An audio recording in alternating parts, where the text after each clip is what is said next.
Legerdemain. Legerdemain is a Zayin class E.G.O. With an attack weight of 3. It has a +5 coin and the 18 base. Rolling a heads will get you 23. Its effects: on hit, trigger burst tremor.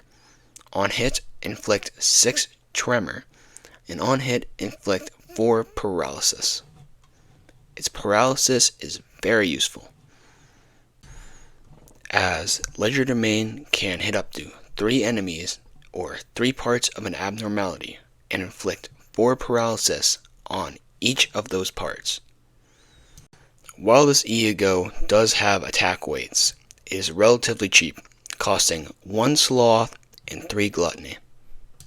While using this E.G.O., your resistances will change to the following: 2 times fatal to wrath, normal to lust, 2 times fatal to sloth, endured 0.75 to gluttony, normal to gloom, normal to pride, and normal to envy. Legerdemain is a gluttony skill, which benefits it very much when it comes to its passives. The passive of Legerdemain reads as follows: on hit, inflict 5 maggots at a gluttony resonance multiplied by 8% chance.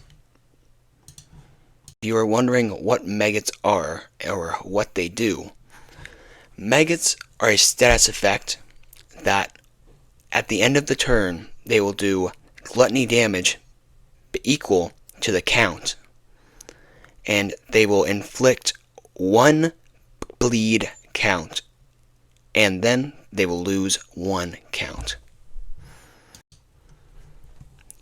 Using Legerdemain will cost you 10 sanity, but if you want to corrode Legerdemain, it will cost you 20. While corroded, Legerdemain will have an attack weight of 3 and a coin power of -14 with a base of 28. So rolling tails will give you a 28 power and rolling heads will give you a 14. Legerdemain's corrosion: on hit, it will inflict 8 bleed, it will inflict 4 paralysis, and it will inflict 6 maggots. To summarize, Legerdemain is a cheap Zayin E.G.O. which has 3 attack weight, can inflict 4 paralysis, and inflicts maggots. Now, would I use Legerdemain? And the answer to that is yes.